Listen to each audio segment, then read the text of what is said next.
Hi, everyone. Welcome to Mama Wears Athleisure. I am your host, Mariela de Santiago, a first-time mom. We focus on all things mom with tips to help make life easier and more organized for all you mamas out there.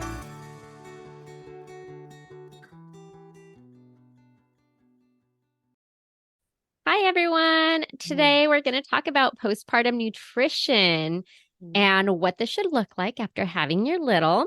I have Holly from Mama Meals who is going to share her knowledge and talk to us all about what we need to know. Thanks so much for having me. I'm Holly. I live in Southern California. I have two kids, 3 and almost 7. We're really passionate about wellness and nutrition and just trying to live as naturally as we can, which kind of brought us to this business because when I got pregnant with my son in 2016, it was like postpartum. First of all, Instagram wasn't being used the way that it is today, like sharing a lot of like content and information and education. And so I got pregnant and I was already down the wellness path. I'd already switched out like my household's like products, my makeup, my food. And I did a lot of research about pregnancy and birth, and I opted for a midwife at a birth center. We had a doula. We did hypno babies. Like I was so prepared for pregnancy and birth, and they were both just beautiful and phenomenal. And I did like zero research for postpartum, and it wasn't like I thought, I'm good. I don't need to, I'll be fine. I just like did not know that I needed to do that. And postpartum wasn't being talked about the way that it is today. So I just had the baby. I had drank cold smoothies. I had salads because those things are healthy. And then people brought like well-intentioned like junk food. And I was like, well, dang, that birth was so hard. I have like earned this. I deserve it. I ate so healthy those last 9 months. And I was chronically constipated for well over a month. And even though like my uterus shrank back down, I stopped bleeding and healed quickly, I just felt like not great all the time. And to me, I just thought, well, that's postpartum. Like this is just normal. This is how everybody feels. It's totally what's supposed to happen. And so a few months down the road, I was at a mom's group and this girl mentioned the book, The First 40 Days, which if you are pregnant and do not know this book, it is a must read. It is like the traditional Chinese medicine approach to postpartum, stating that postpartum food should be like warm, soft, easy to digest, like soups and stews. And I was like, oh my God, it makes so much sense, but you don't know, right? So with my daughter, I got pregnant with her. She was born in 2020. I bought the book, read it cover to cover, prepped over 60 meals in my deep freezer. So when she was born, my husband defrosted, reheat, brought food to me in bed. And my digestion was great. First poop, I was like, oh my God, it was like so easy. I'm like so happy right now, like crying like tears for joy because it was so traumatic the last time. And then my overall mood was better. I just felt like every time I was eating one of those meals, like on the couch or in bed, like I was just being wrapped in this like warm hug. And I just felt so like nourished and like safe, like really just like safe is like the word. And so then I prepped food for another friend. She was like, I'm really struggling with my postpartum. And I'm like, I'm going to like cook you some food. Like, I don't know what else to do, but I'm just going to cook you this food, leave it on your doorstep. And she's like, oh yeah, how much do I owe you for the groceries? And I'm like, honestly, like don't eat it. And like the joy that I'm getting right now of like cooking this for you, knowing how good it's going to make you feel, that's like more than enough of what I need. So I'm like, this is selfish on my end too. So she's like, wow, your cookies were so good. And like, she felt great. And I cooked for another friend, said the same thing. And that was when my daughter was about 1. I was like, we need to start this business. And we had no experience on like commercial kitchens or like a food-based business. Like I was a stay-at-home mom at the time. So I'm like, we're just gonna like figure it out. I was like, why not us? Like we could figure this out. So that was almost 2 years ago. And now we're shipping nationwide. So it's crazy. That's awesome. First of all, I appreciate you being very realistic and raw about that postpartum stage and how not so beautiful it can be. Yes. It's beautiful and messy and everything all in one. And at the same time, too, I don't know if people really prepare for the postpartum stage. I did make some casseroles and some things like that. But kind of like a lot of what you mentioned with like the warm meals, that just makes me think like soups and stews and things like that that I could make in the crock pot because I'm all about the crock pot, having a 19-month-old now. Yes. Yep. Thank God for soup season right now. Anyway. So since we're talking about postpartum, What are the nutritional needs of a mama during this stage? Yeah. So this is not the time to be countering calories or portion controlling. Bounce back culture, it is out. This is the time to nourish yourself with plenty of healthy fats. You need plenty of protein still. You need complex carbs because you need to produce breast milk if you're breastfeeding. Your body needs to heal. You're balancing hormones. Like there is so much happening, and traditional Chinese medicine and Ayurveda and other cultures around the world really believe and know that the mom's body is in such a vulnerable state right now. Like so susceptible to imbalances and things like that. So this is the time to be getting plenty of micronutrients and plenty of macronutrients. Eat when you're hungry and nourish yourself. So really sticking to bone broth, ghee, warm milks, warming spices like cinnamon, cumin, chili powder, ginger, the oatmeals and the porridges and the chilies and the lentil stews and the soups, all those comforting things like fall soup season where you're like, oh, I'm bundled up in my cozy sweater with my warm chili, like those kinds of things. So mugs and bowls is what I tell people. Things you drink out of a mug, like the teas, the bone broths, the warm milks, and then the things you would eat out of a bowl, like the porridges and the soups and the stews. You're not putting, sparkling water or champagne in a coffee mug, and you're not putting pizza in a bowl. So mugs and bowls.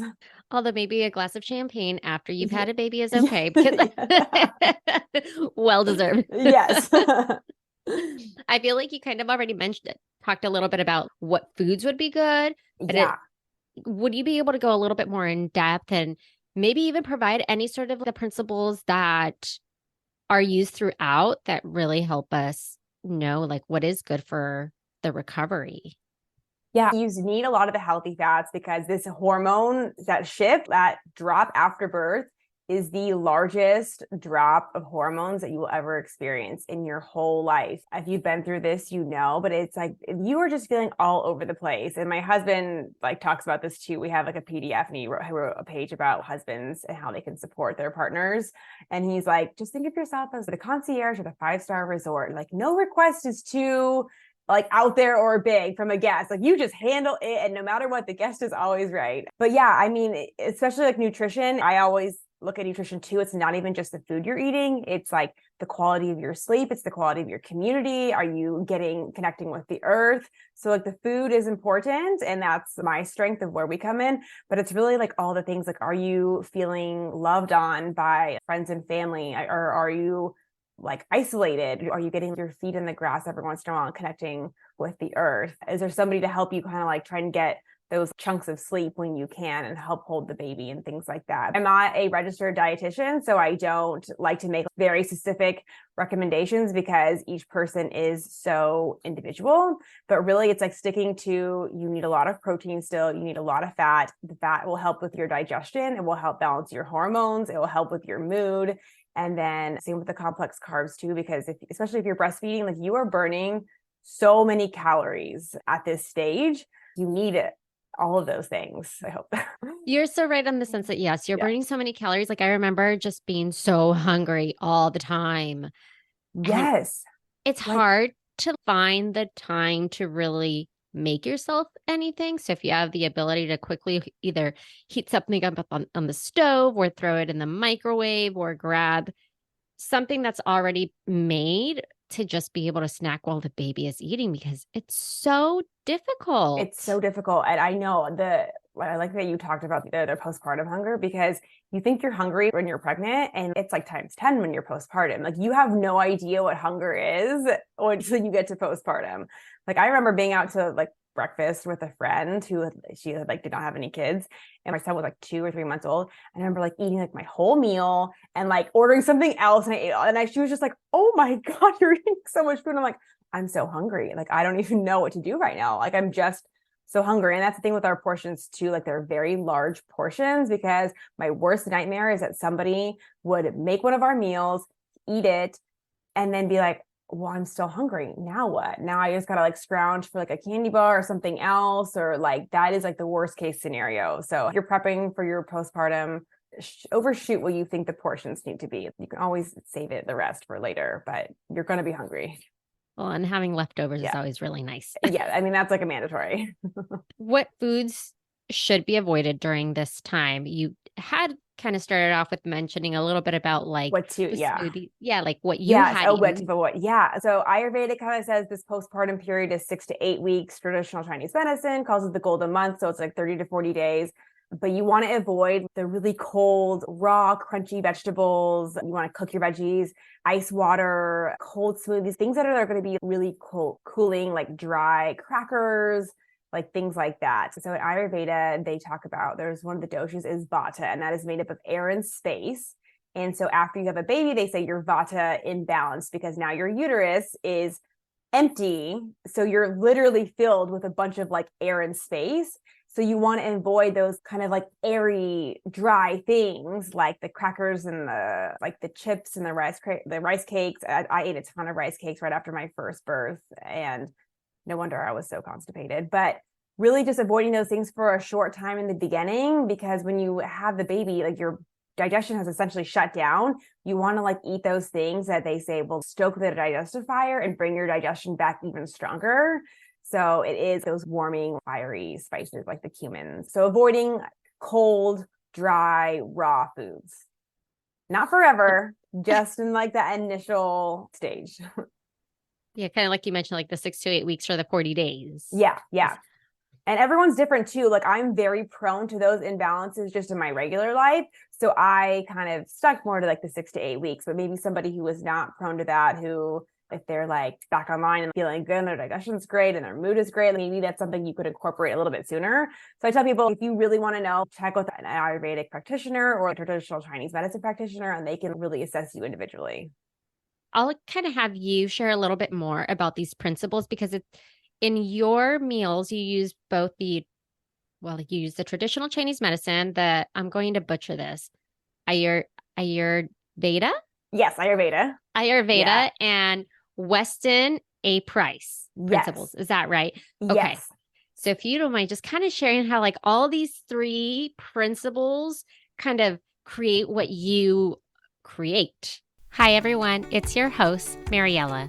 I wanted to thank you for listening and share some ways to show your continued support. You can rate and review on Apple Podcasts or Spotify.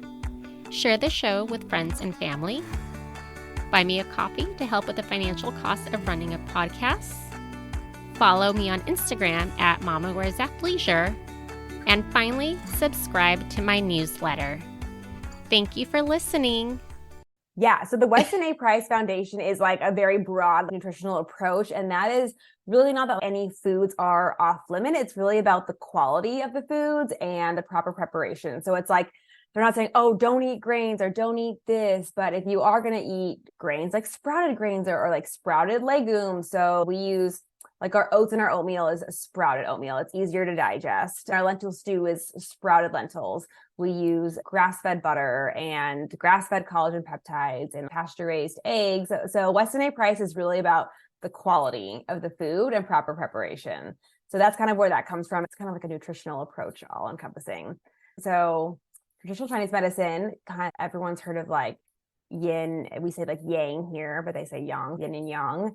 And so the yang energy is very like youth. It's fast, it's hot, like it's quick moving. Like we have a very young culture here in America. We're always like go fast. We're focused on youth and Botox, and like we don't have a lot of patience for the elderly. We're just kind of like move out of our way. We got stuff to do. Whereas the yin energy is very like slow, cool, feminine, like very like nurturing. So the birth is a very young experience. It's very intense. There is a lot of action. There's a lot of the guttural noises. So they're saying after birth, you're yin deficient and you really need to nourish that energy. And to nourish the yin, they say is like bone broths, the soups, and the stews. So Ayurveda and traditional Chinese medicine, they both kind of say the same things, or they say the same things in different ways, I guess you're saying. So they both favor the fats. Ayurveda is more focused on the cooked grains and the cooked veggies and the ghee and warm milks with the cinnamon. They're really herb focused as well. There's a lot of herbs like nettles, red raspberry leaf, oat straw, red clover blossom. Those are great herbs for postpartum. Also great for fertility too. And then Ayurveda is, like I was saying earlier, with There's that vata of the air in the space, how they're saying you're vata imbalanced after the birth, and vata is air and space. So you think of it as very high and you need to be grounded. So you want to come back down. And to ground yourself, you're going to eat the sweet potatoes and the carrots and the garlic and the onions all cooked, because those things are more grounding. So the heavier fats are more grounding. So it's kind of want to bring yourself back down. So the dietary approaches are very similar, and they both say the same thing, just in different ways. And I know that you mentioned that you're not a dietitian. So just kind of going off of your company's view and what you guys have created, why would you say that these principles are probably the best to follow during the postpartum stage, or at least for mama meals? Yeah, I mean, for one, anecdotally, for me, I'm one person, but I experienced firsthand of following these principles and not following these principles. And the experience was night and day difference. And I'm like, oh my gosh, like it's one of those things that you learn something new and you're like, I have to tell everybody, kind of a thing. So there's that. We have like a team of advisors that we work with. So we have doulas, we have an Ayurvedic practitioner, we have midwives, we have like a TCM practitioner. So we work with them, and a lactation consultant. So we're always running our ideas by them. Like, what do you think about this from an Ayurvedic perspective? What do you think about this from a TCM perspective? Or what about this? You know, we want to incorporate more ingredients that help increase breast milk production. So we talked to the IBCLC about that. And then just seeing that there's just so many countless testimonies and anecdotes that we've received from our customers about that. And just knowing that these are the TCM and Ayurveda, these principles are not new. These are ancient practices that people have followed for thousands of years. I've named, my neighbor next door is Vietnamese, and she had a baby, and it's like the village shows up and they are just bringing her soups and pig's feet and all these things. And they come and feed you for, the first month, which we just don't do that around here. No, we don't. We're very much alone, right? It's very very alone. much I know. the bounce back culture, which yes, I feel like Oh, it's maybe not as big, but you still kind of see it, especially if you're on social media, which doesn't help. yes, I know. I was definitely a victim of that the first time around. Like, I just felt like, I don't know, it's hard not to get sucked in to that. Yeah. But having been through it, I feel like you're a little more prepared the second time mentally and emotionally, just because you knew what to expect, I guess. But the second time I was like, I am not. So I know that your meals do tend to focus on the animal product, or they all have an animal product or ingredient in it. Yeah. Do you think that you guys will expand to cater to other dietary needs? Like, we are plant-based, so I just kind of think in the sense of myself, like, Yeah.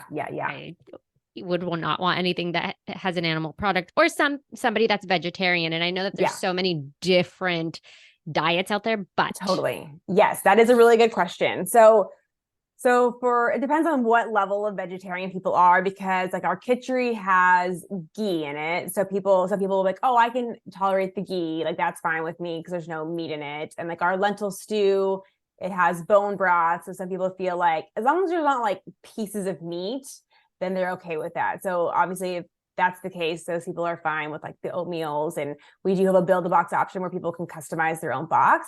So that's great. But I have, in my research from traditional Chinese medicine and Ayurveda, have talked about that the postpartum is such a depleted state that they do recommend, if people are open to it, like trying animal products just for this short period, maybe not like full on meat if that's not something that you're comfortable with, but maybe trying like a bone broth or a grass-fed butter, because gram for gram, they are so nutrient dense, and then going back to like a plant-based style after that. So I have had a lot of customers who have incorporated some of those things at that time and then gone back after their first month or fourth trimester to being more plant-based, incorporating some things that are totally plant-based. That is something I would love to like probably maybe include in like 2024. Down the road, we can expand our menu to much bigger. But right now, we do like to include like collagen peptides or bone broth or something that is so like protein and nutrient rich, if we can, just to get a good bang for your buck in the nutrition for what you do eat. Finally, my last question. Do you have any other tips, suggestions, or recommendations?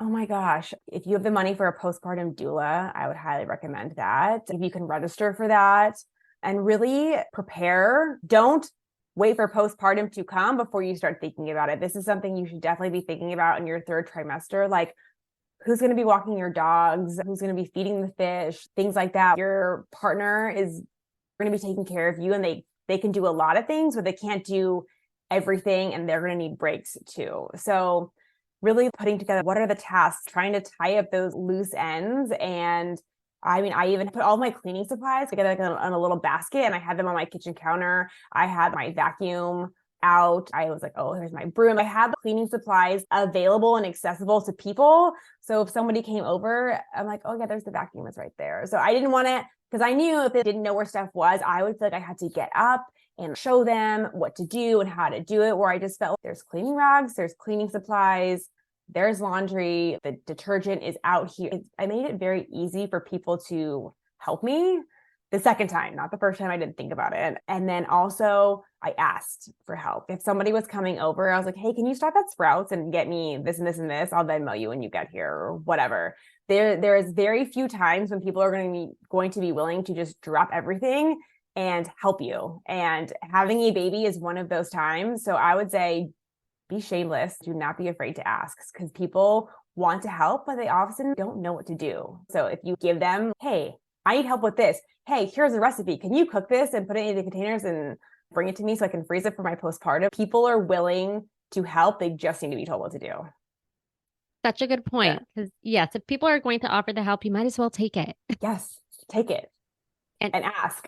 Well, I know that I myself, I have a hard time like accepting a help, because I just am so independent. I want to do everything on my own. So it's a learning curve, but if you have the help, definitely accept it and take it, and be very specific on how they can help. Yes. And the last piece to add to the help is this can be applied to all of life, but done is better than perfect. My husband does not fold the towels the way that I like them to be folded, but hey, they are washed and they are folded and they are put away. Is it worth my energy to be like, oh yeah, you're not doing it right? No, done is better than perfect in many areas of life. Thank you so much. I appreciate it. This was great getting to learn more about like the principles that you use, and what kind of foods really do help just women's tummies after having had a baby. So I appreciate it. I feel like it's something you don't even Google, because you don't even know that you need to Google it. Yeah. Or if you do, then you just find all these recipes that are like, do this. Or I know for me, it was probably like, what's the easiest thing that I can make?